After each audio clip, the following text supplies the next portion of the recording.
Hello friends, स्वागत है आप सभी का आपके अपने यूट्यूब चैनल में। फ्रेंड्स, आज हम हिंदी के व्याकरण का शब्द भेद व शब्द रचना के बारे में पढ़ेंगे, जो बहुत ही ज़्यादा महत्वपूर्ण है और आप सिलेबस से मिला लीजिएगा। इससे आपका 4 नंबर का क्वेश्चन आता है। तो फिर फ्रेंड्स शुरू करते हैं। आपके समय को बिना बर्बाद किए हुए हम टॉपिक की ओर चलते हैं। तो शब्द भेद के बारे में पढ़ेंगे हम और शब्द रचना। तो जैसे आपको मालूम ही है कि पहले अक्षर आया है, अक्षर के बाद फिर अक्षर से आपका शब्द का निर्माण हुआ है, शब्द के निर्माण के बाद फिर आपका वाक्य बना है। तो वाक्य परिचय जिससे आपका 3 नंबर का क्वेश्चन आता है, तो उसे हम दूसरी वीडियो में कवर करेंगे। पहले हम शब्द भेद के बारे में पढ़ लेते हैं। तो शब्दों को मुख्यतः 2 भागों में बांटा गया है। पहला सार्थक शब्द। तो सार्थक शब्द वे शब्द होते हैं जिन शब्दों का कुछ अर्थ होता है, उन्हें सार्थक शब्द कहा जाता है। मतलब जो शब्द जिससे कुछ अर्थ निकले, जिसके कोई मायने हो, जिसे जो एक निश्चित अर्थ निकलता है, तो वो क्या होता है, आपका सार्थक शब्द कहलाता है। जैसे राम हो गया, श्याम हो गया, रोटी हो गया, घर हो गया, रात और दिन। जैसे मैं आपका नाम जो भी है वो आप बोलेंगे कि श्याम है, राम है। तो ये सब क्या है आपका, इस शब्द से कुछ न कुछ अर्थ निकल रहा है कि मैं हूँ या वो है, इस टाइप से। रोटी, घर, रात, दिन, तो ये सब क्या है, एक निश्चित अर्थ इन सब से निकल रहे हैं। तो इस वजह से ये आपका सार्थक शब्द कहलाते हैं। अब आ गया आपका दूसरा है निरर्थक शब्द। निरर्थक शब्द मतलब जिन शब्दों का कोई निश्चित अर्थ नहीं होता, उन्हें निरर्थक शब्द कहते हैं। जैसे खोटी, वोटी, एटी, मतलब इस तरह के शब्दों को क्या कहते हैं, निरर्थक शब्द कहा जाता है, जिनका कोई अर्थ नहीं निकलता है। सार्थक शब्दों के निम्न भेद हैं, जिसे हम देखेंगे। पहला इतिहास या उत्पत्ति स्रोत के आधार पर, दूसरा रचना बनावट के आधार पर, रूप प्रयोग व्याकरणिक विवेचन के आधार पर, चौथा अर्थ के आधार पर। इन चारों आधार से हम देखेंगे शब्द को किस तरह से बांटा गया है और किस तरह से शब्द बने हुए हैं।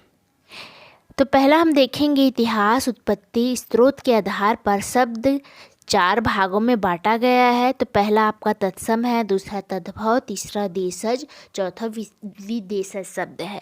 तो इन सब के लिए हम अलग से वीडियो लेके आएंगे, डिटेल वीडियो होगा जो आपका। तो चलिए अब तत्सम देख लेते हैं कि ये होता क्या है। तत्सम से तत्सम बना है ऐसा शब्द जो संस्कृत के समान है, अर्थात हिंदी के वह शब्द जो संस्कृत के उसी रूप में ग्रहण किए जाते हैं, वे शब्द तत्सम शब्द कहलाते हैं। जैसे हम हिंदी में भी उस संस्कृत के शब्द का ही यूज करते हैं या प्रयोग करते हैं, तो वो हमारा क्या है, तत्सम शब्द कहलाता है। तो हमारा तत्सम शब्द देखिए, सूर्य हो गया, भूमि हो गया, पुष्प हो गया, अग्नि हो गया, प्रकाश हो गया आदि। तो ये सब क्या है, आपके तत्सम शब्द हैं, जो संस्कृत के शब्द हैं, लेकिन हम उसे हिंदी में प्रयोग लाते हैं, जो संस्कृत की तरह ही बोलते हैं, जैसे संस्कृत में ही बोला जाता है, उसका रूप परिवर्तित नहीं करते हैं। तो ये सब क्या है, आपका तत्सम शब्द है। अब आ गए हम तद्भव शब्द में कि तद्भव होता क्या है। तद्भव का अर्थ है उससे होना, अर्थात संस्कृत के वे शब्द जो पाली, प्राकृत, अपभ्रंश व पुरानी हिंदी से विकसित हुए हैं, वह हिंदी में अपने परिवर्तित रूप में प्रचलित हैं, उन्हें तद्भव कहते हैं। मतलब जो अभी हम क्या देखे हैं, तत्सम देखे, अब तद्भव देखे। तो तत्सम जो है उसका परिवर्तित रूप, जैसे अग्नि है उसे आग कहते हैं। तो ये सब क्या है, आपका तद्भव शब्द है, जो कि संस्कृत में है, उसे हम अपने बोलचाल की भाषा में हिंदी में उसको प्रयोग करते हैं या फिर उसे परिवर्तित करके यूज करते हैं। तो वो क्या है, आपका तद्भव है। जैसे ही आपका देख लेते हैं, संस्कृत में आपका कर्म को काम कहते हैं, कर्पूर को कपूर कहते हैं, मातृ को माता कहते हैं, दुग्ध को दूध कहते हैं। तो ये आपका क्या है, ये आपका तत्सम शब्द है, ये आपका तत्सम है और ये आपका तद्भव शब्द है। तो इसमें अंतर दिखा आपको, जो संस्कृत में था उसे हम हिंदी में ले आए, तो ये आपका क्या हो गया, तद्भव शब्द हो गया।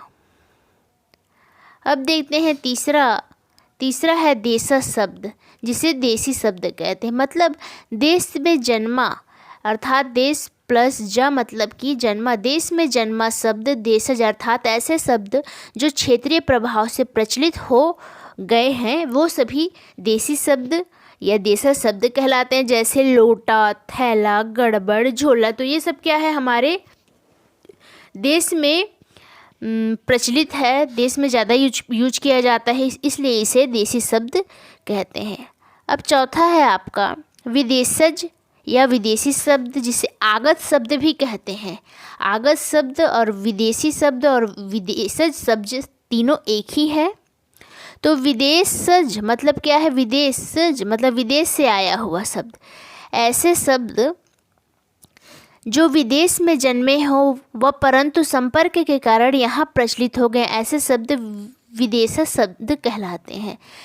जैसे कि ये बाहर से शब्द है, तो ये हमारा क्या है, हमारा इंडिया है। तो हमारे भारत में जो विदेशी आए थे उन सब के संपर्क में जब आए हमारे भारतवासी, तो उन सब के शब्दों से जब मतलब शब्दों के कारण, संपर्क होने के कारण वहाँ के शब्द यहाँ प्रचलित हो गए, तो इस वजह से इसे विदेशी शब्द कहा जाता है। जैसे अंग्रेजी का ही शब्द देख लीजिए, अपील हो गया, कोर्ट हो गया, पेपर हो गया, कॉलेज हो गया, ये सब आपका क्या है, ये सभी आपका विदेशी शब्द है या विदेशी शब्द है। अब अरबी में देख लेते हैं। अरबी में तकदीर, मौलवी, मुसाफिर, अल्लाह आदि ये सब भी आपके विदेशी शब्द हैं। फ़ारसी हो गया आपका खुराक, खामोश, दंगल, चादर आदि। तुर्की में उर्दू, कुर्ता, कैंची, बेगम आदि। पुर्तगाली में अलमारी, काजू, गमला आदि। और चीनी में चाय, जैसे चाय, चीनी, लीची आदि। तो ये क्या है आपका, चाय भी कहाँ से आया है, चीन से आया है, और हम चाय बोलना भी चीन से ही सीखे हैं। तो चाय, चीनी, लीची ये सभी आपके चीनी शब्द हैं जिसे हम यहाँ प्रयोग करते हैं, और ये सभी विदेशी शब्द कहलाते हैं। इसके अलावा एक है आपका संकर शब्द। तो संकर शब्द क्या है देख लेते हैं। दो भिन्न स्रोतों से आए शब्दों के मेल से बने नए शब्द को संकर शब्द कहते हैं। मतलब दो भिन्न स्रोत हो गया, चाहे वो विदेश हो या अपना देसी शब्द हो, दोनों मिलकर बन गया हो, या फिर हो गया अंग्रेजी का कोई शब्द है और हिंदी का शब्द है तो वो मिलकर बन गया हो, तो ये सभी क्या है आपका संकर शब्द कहला। जैसे रेलगाड़ी, तो रेल में जो है आपका रेल इंग्लिश है, जबकि गाड़ी क्या है, हिंदी है, तो दोनों साथ में मिल गया है तो ये रेलगाड़ी कहलाए, तो ये क्या है आपका संकर शब्द है। सील बंद, सील आपका इंग्लिश है, अंग्रेजी का है, और बंद फारसी शब्द है, तो दोनों जब मिल गए हैं तो क्या कहला रहे हैं आपका, ये संकर शब्द कहला रहे हैं। अब उत्पत्ति के आधार पर आपके शब्द भेद को देखेंगे हम। तो उत्पत्ति, रचना, बनावट के आधार पर ये शब्द तीन प्रकार के होते हैं। पहला है मूल शब्द। तो मूल शब्द को देखते हैं कि मूल शब्द है क्या।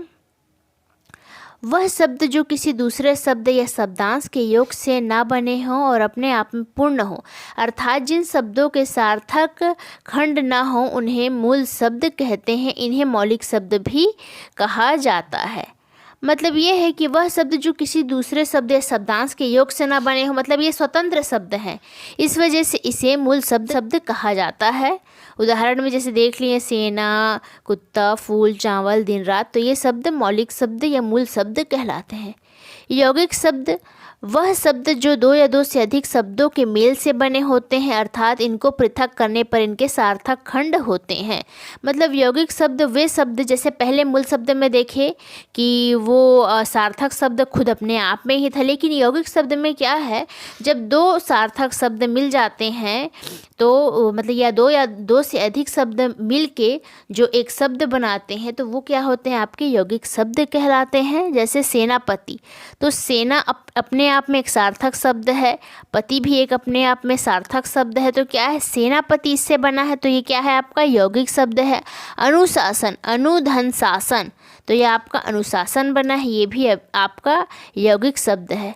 चतुराई, पहला कोई इंसान चतुर है और उस पर क्या है आई जोड़ दिया जाए तो क्या बन जाता है आपका चतुराई, कि वह बहुत ही चतुराई से काम लेता है, ऐसा कहा जाता है। तो ये क्या है आपका यौगिक शब्द कहलाया, है ना। नोट देख लेते हैं कि संधि समास उपसर्ग प्रत्यय से बने सभी शब्द यौगिक शब्द कहलाते हैं। मतलब संधि समास उपसर्ग प्रत्यय से बने सभी शब्द को हम यौगिक शब्द कह सकते हैं। आपसे अगर क्वेश्चन किया जाए कि यौगिक शब्द इनमें से कौन कौन नहीं है, तो उसमें ऑप्शन दे दिया जाएगा आपको संधि, समास, उपसर्ग, है ना। और चौथा ऑप्शन हो गया आपका मुहावरा। तो आप किस में टिक करेंगे, मुहावरा में करेंगे, क्योंकि आपका यौगिक शब्द संधि, समास, उपसर्ग तो निकल ही गया, लेकिन आपका मुहावरा क्या है, वह यौगिक शब्द नहीं है। योग रूढ़ शब्द तीसरा है। जब दो शब्द मिलकर एक यौगिक शब्द बनाते हैं लेकिन उसका अर्थ कुछ विशेष हो जाता है, ऐसे शब्दों को योग रूढ़ शब्द कहते हैं। मतलब जैसे पहले हम देखें यौगिक शब्द देखें कि दो या दो से अधिक शब्द मिलकर के एक शब्द, एक सार्थक शब्द का निर्माण कर रहे हैं और इसे अलग किया जाए तो सार्थक शब्द प्राप्त हो रहा है, तो वो क्या है आपका यौगिक कहलाए। लेकिन जब वही यौगिक शब्द जब दो या दो शब्द मिलकर बनते हैं, लेकिन वही यौगिक शब्द से जब विशेष चीज़ निकलने लगे, उसका अर्थ विशेष चीज़ में बदलाव हो जाए, तो वो क्या है आपका योग रूढ़ शब्द कहलाता है। तो जैसे शब्दों को देख लेते हैं, लंबोदर, तो लंबा धन उदर, तो क्या है आपका लंबोदर बना है। अब लंबोदर में विशेष क्या है, ये विशेष ये है कि लंबोदर श्री गणेश जी को कहा जाता है, तो ये एक विशेष शब्द निकल आया, इस वजह से ये क्या है योग रूढ़ शब्द कहलाए। नीलकंठ, नीला धन कंठ, तो नीला धन कंठ से आपका नीलकंठ का निर्माण हुआ है, जो कि हमें इसकी विशेषता बताती है नीलकंठ की, कि नीलकंठ कौन है, शंकर जी है, तो इस वजह से यह एक विशेष चीज़ बता रहा है, इस वजह से यह योग रूढ़ है। तो इसमें नोट हम देख लेते हैं, जितने भी बहुब्रीहि समास हैं वे सभी योग रूढ़ शब्द कहलाते हैं। मतलब बहुब्रीहि समास के अंदर जो भी शब्द आते हैं तो वे सभी योग रूढ़ शब्द कहलाते हैं। रूप प्रयोग के आधार पर ये दो प्रकार के होते हैं। तीसरा है, पहला है आपका विकारी शब्द, वे शब्द जिनमें लिंग, वचन, कारक के कारण परिवर्तन या विकार होता है, अर्थात जो प्रयोग के आधार पर अपना अर्थ बदल दे, विकारी शब्द कहलाते हैं। मतलब ऐसे शब्द जिनमें लिंग, वचन, कारक के कारण परिवर्तन हो जाए, वे विकारी शब्द कहलाते हैं, जिनका अर्थ बदल जाए, है ना। जैसे संज्ञा शब्द आ गया आपका, लड़का पढ़ रहा है, लड़की पढ़ रही है, तो क्या है लड़का पढ़ रहा है अभी तक था, लेकिन जब उसे लड़की बना दिया, लिंग में बदलाव किया गया, तो क्या है वो लड़की पढ़ रही है, तो लिंग से इसमें चेंज हो गया ना, बदलाव आया। लड़का दौड़ रहा है, लड़की दौड़ रही है, इसमें भी लिंग के द्वारा बदलाव आया है, तो यह आपका क्या है संज्ञा शब्द है। अब सर्वनाम में हम देख लेते हैं कि मैं, तू, वह, यह आदि, ये सभी क्या है सर्वनाम में आते हैं। तो मैं खाना खा रहा हूँ, जब वही चीज़ आ रहा है मैं खाना खा रही हूँ, तो यहाँ से क्या है लिंग चेंज हो गया, वह खाना खा रहा है, यहाँ से क्या है, यहाँ से भी लिंग का पता ही नहीं चल रहा है कि वह खाना खा रहा है ना, या खा रही है। तो ये सब क्या है, वह, यह, मैं, तू, तो ये सब क्या है आपका यहाँ पर आपको स्पष्ट नहीं हो पा रहा है। मतलब लिंग के वजह से क्या है आपका बदलाव हो जा रहा है, इस वजह से यह विकारी शब्द है। विशेषण के शब्द से देख लेते हैं, अच्छा, बुरा, मीठा, कड़वा। वह अच्छा लड़का है, वह बुरा लड़का है, तो क्या है कि अच्छा बुरा या विशेषण के कारण भी इसमें बदलाव हो गया। एक में उसकी निगेटिविटी दिखा रही है और एक में उसकी पॉजिटिविटी दिखा रही है ना। अब देखते हैं क्रिया के आधार पर खेलना, नहाना, सोना, पढ़ना आदि, तो इन सब से भी क्या है कि शब्दों में चेंज आ जाता है, तो इस वजह से विकारी शब्द कहलाते हैं। वह खेल रहा है, वह नहा रहा है, तो ये सब क्या है आपका क्रिया है, इससे भी क्या है आपका चेंजेस आ गया। क्रिया के द्वारा लिंग और क्रिया दोनों मिला है, जिससे इसमें बदलाव आ गया है। अब देखते हैं विकारी शब्द के बाद आपका अविकारी शब्द क्या है। वह शब्द जिनके मूल रूप में या अर्थ में परिवर्तन या विकार नहीं होता उन्हें अविकारी शब्द कहते हैं। जैसे पहले हम पढ़े विकारी शब्द में क्या है, उनके अर्थों में परिवर्तन हो जा रहा था जिसके वजह से वो विकारी शब्द कहलाया। लेकिन इस शब्द में कोई भी परिवर्तन नहीं होता है, वह अविकारी शब्द कहलाता है। जैसे हे, हो, अरे, परंतु, किंतु आदि, ये सब संबोधन वाला या संबोधित करने वाला वाक्य है। हे, हो, अरे, परंतु, किंतु, इन सब में कोई भी परिवर्तन नहीं होता, इस वजह से ये अविकारी शब्द कहलाते हैं। अब हम चौथा देखते हैं, अर्थ के आधार पर शब्दों के भेद पर एकार्थी शब्द के बारे में पढ़ लेते हैं। तो जिन शब्दों का केवल एक ही अर्थ होता है उसे एकार्थी शब्द कहते हैं, जिसमें व्यक्तिवाचक संज्ञा के सभी शब्द एकार्थी शब्द हैं। व्यक्तिवाचक संज्ञा है ना, तो जैसे हो गया आपका राम, सीता, यमुना, दिल्ली आदि। जैसे मान लीजिए हमारे आसपास में कोई एक राम है ना, कोई राम नाम का एक व्यक्ति है, तो उससे हम 10 अर्थ नहीं निकाल सकते ना, सिर्फ एक ही अर्थ निकलेगा कि राम तो राम ही है, और राम क्या है, एक इंसान है या एक लड़का है, तो उससे क्या है, सिर्फ एक ही अर्थ निकला। इस वजह से ये सभी क्या है, आपके एकार्थी शब्द कहलाते हैं। अब अनेकार्थी शब्द में देख लेते हैं, जिन शब्दों के एक से अधिक अर्थ होते हैं। ऐसे शब्द जिन शब्दों के एक से अधिक अर्थ होते हैं उन्हें अनेकार्थी शब्द कहते हैं। जैसे है आपका हार का अर्थ क्या होता है, एक और अर्थ पराजय होता है। एक गले की माला हो गई है ना, गले की माला को भी क्या कहते हैं, हार ही कहते हैं ना उसको भी। अब आपका आ गया कनक, तो कनक मतलब सोना भी होता है, और धतूरा को भी क्या कहते हैं, धतूरा को भी कनक या सोने के समान उसको भी माना जाता है। तीसरा है आपका पर्यायवाची या समानार्थी शब्द। यदि अनेक शब्दों के समान अर्थ होते हैं तो उन्हें पर्यायवाची शब्द कहते हैं। मतलब कोई एक शब्द है, उसके अनेक अर्थ समान अर्थ निकल जाते हैं तो वो क्या है, आपका पर्यायवाची शब्द या समानार्थी शब्द कहलाते हैं। जैसे कि आपका आग हो गया, उसे अग्नि भी कहते हैं, पावक भी कहते हैं, अनल भी कहते हैं।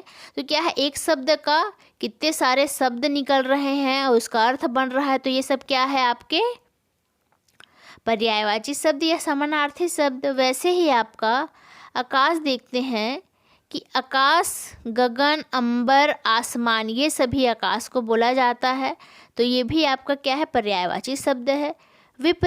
विपरीतार्थी शब्द और विलोम शब्द देखते हैं।